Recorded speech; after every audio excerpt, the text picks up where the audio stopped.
Hey guys, this is that 7130 John Deere. Going around, the left rear has about 50% or better tread.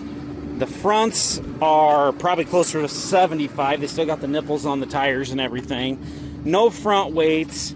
We'll pop the hood, but guys, I showed you in some of the other stuff, there is some oil kind of leaking down the side. You know, kind of typical leaky diesel is a healthy diesel thing. So this does have the tinted windows. This was used on an orchard.